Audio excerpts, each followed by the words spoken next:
philosophy of the mind, philosophy of the body, and philosophy of living.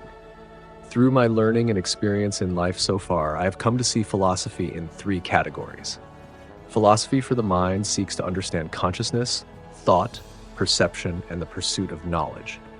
It examines the nature of beliefs, the process of reasoning, and the mechanisms through which we interpret reality.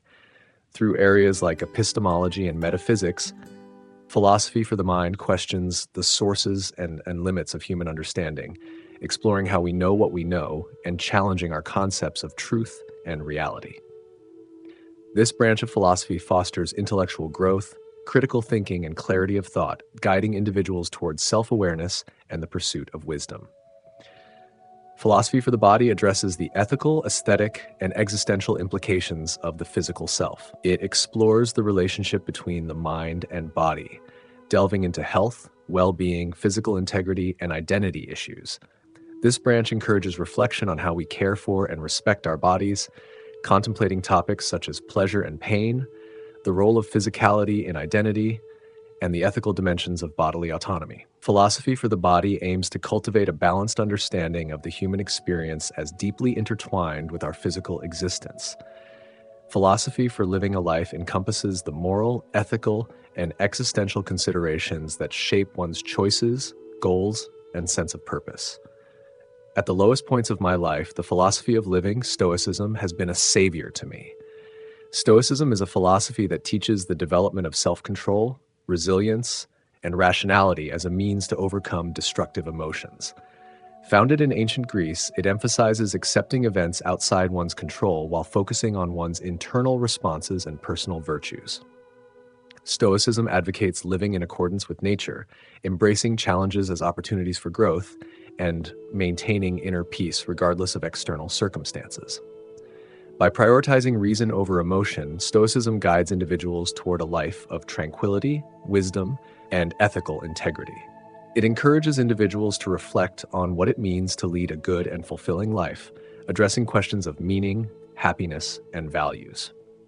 By examining what constitutes a life well lived, this philosophy guides personal and communal decision-making, influencing our sense of responsibility, empathy, and virtue. Philosophy empowers us with the competence to think critically, grounds us to be good to society, encourages us to pursue the truth, and strengthens us to bear hardships. Some propositions in this book might seem untenable, primarily because I question some of the most established facts in biology. Therefore, I urge you to consider what I have to say. Ask yourself, what if this author is right and the previous notions were misleading? I am not asking you to accept everything I present. I am more than willing to concede and am open to being proven wrong.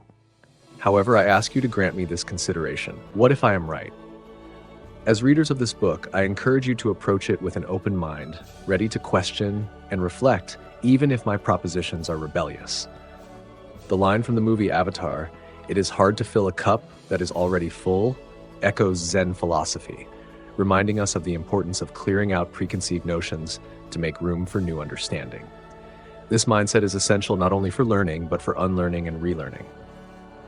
Rather than blindly accepting information, science invites us to celebrate skepticism, engage in rigorous debates, and continuously refine our knowledge through questioning and testing. Hvor skammer sig ved at spørge, skammer sig ved at lære. He who is afraid to ask is ashamed of learning. This Danish proverb was stuck on the refrigerator in the lab at BMB, University of Southern Denmark. Let this book be a space where, as the Danish proverb says, embrace curiosity and foster a willingness to ask, explore, and grow, for this openness forms the foundation of genuine understanding and progress. This book is my philosophical endeavor, and I have written it in the simplest language, using relatable examples from daily life. All of the sciences and philosophy get heavy with jargon when dealt with in depth. I avoided most of the jargon in this book and focused on explanation and reasoning. Therefore, this is not a book of facts, but thoughts, questions, experiences, and reflections. It does not provide answers. Instead, it offers ways to revisit, think clearly, aiming for positive outcomes for self and society.